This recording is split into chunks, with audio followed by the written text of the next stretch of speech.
ধনু চ্যানেলে আপনাদের স্বাগত। গুরুদেবের শ্রীচরণে শতকোটি প্রণাম। ঠাকুর সকলের মঙ্গল করুন, সকলের চৈতন্য দিক, এই প্রার্থনাই করি। ঠাকুরের কৃপায় আশা করি সকলেই ভালো আছেন আর ভালো থাকবেনও। এই চ্যানেলে যদি কেউ নতুন হয়ে থাকেন তাহলে চ্যানেলটি সাবস্ক্রাইব করে পাশে থাকা বেল আইকনে প্রেস করে অল অপশনটি ক্লিক করে দেবেন। তাহলে আমি যখনই নতুন কোনো ভিডিও দেব আপনারা সহজেই পেয়ে যাবেন। আর হ্যাঁ, ভিডিওটি শেষ পর্যন্ত শোনার অনুরোধ রইল। আশা করি আপনাদের ভালোই লাগবে। জয় গুরু, জয় রাম, জয় গোবিন্দ, গুরু কৃপাহি কেবলম। আজকে আমি আপনাদের শোনাচ্ছি শ্রী রোহিণী কুমার মজুমদারের লেখা শ্রী গুরু শ্রী শ্রী রাম ঠাকুর পুস্তক থেকে ঠাকুরের একটি মনোমুগ্ধকর একটি কাহিনী। আশা করি আপনাদের ভালোই লাগবে। ঠাকুর বাসায় থাকিলে আমি আমার কাজকর্ম ছাড়িয়া ঠাকুরের নিকট সর্বদা থাকিব, ইহা ঠাকুর পছন্দ করিতেন না। তাই তিনি বাসায় বই পড়িতেন, আর আমিও আপন কার্যে ব্যস্ত থাকিতাম।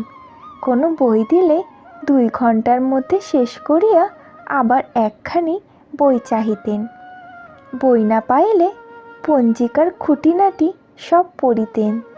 একবার ছুটির দিনে ঠাকুর কিছু বই চাহিলেন। আমি বিদ্যালয়ের লাইব্রেরি হইতে অনেক বই ও মাসিক পত্রিকা আনিয়া বিদ্যালয়ের একটি ঘরে বড় একটা টেবিলের ওপর সাজাইয়া ঠাকুরকে তাহার পার্শ্বে একখানি চেয়ারে বসাইয়া দিলাম। তখন লাইব্রেরিতে যথেষ্ট সংখ্যক বিভিন্ন রকমের বই থাকিত। বইগুলি দেখিয়া ঠাকুর যেন খুব খুশি হইলেন। তিনি ওই ঘরে একাকী পড়ায় মগ্ন হইলেন। আমি বাসার মধ্যেই অন্য কার্যে রত রহিলাম। 2-1 আশ্রিত ঠাকুরকে বই পড়ায় মগ্ন দেখিয়া দূর হইতেই প্রণাম করিয়া চলিয়া গিয়াছেন। এমন সময় এক ভদ্রলোক ঠাকুরের দর্শন মানসে আসিয়া ঠাকুর কোথায় আছেন জিজ্ঞাসা করিলেন। ঠাকুর যে ঘরে বসিয়া বই পড়িতেছেন আমি সেই ঘরটি দেখাইয়া দিলাম। তিনি সেই ঘরে প্রবেশ করিয়াই ফিরিয়া আসিয়া আমাকে বলিলেন, কই, ওই ঘরে তো ঠাকুর নাই। এই সব কথা শুনিয়া ভদ্রলোকের সহিত সেই ঘরে প্রবেশ করিয়া আমিও দেখিলাম সত্যই শ্রী শ্রী ঠাকুর সেই ঘরে নাই। শ্রী শ্রী ঠাকুর সেই ঘরে নাই। মিনিট 15 পূর্বে আমি ঠাকুরকে ওখানে পাঠরত অবস্থায় দেখিয়াছি। তিনি কোথায় গিয়াছেন কেহই বলিতে পারিল না। ভদ্রলোক আমায় বলিলেন, আমি চট্টগ্রাম হইতে ঠাকুর দর্শন করিবার জন্য আসিয়াছি। এই 10:30 স্টিমারে আমাকে বরিশাল রওনা হইতে হইবে। আমার আর দেরি করার উপায় নাই। বুঝিলাম আমার ভাগ্যে আর ঠাকুর দর্শন নাই। ভদ্রলোক চলিয়া গেলেন। আমি চারিদিকে ঠাকুরকে খুঁজিয়া নিরাশ হইয়া বাসায় ফিরিয়া দেখি ঠাকুর সেই চেয়ারে বসিয়া বই পড়িতেছেন। ঠাকুরকে জিজ্ঞাসা করিলাম, আপনি কোথায় গিয়াছিলেন? ঠাকুর উত্তর করিলেন, কোথায় আর যাইব, আমি তো সেই হইতে এখানেই বসিয়া আছি।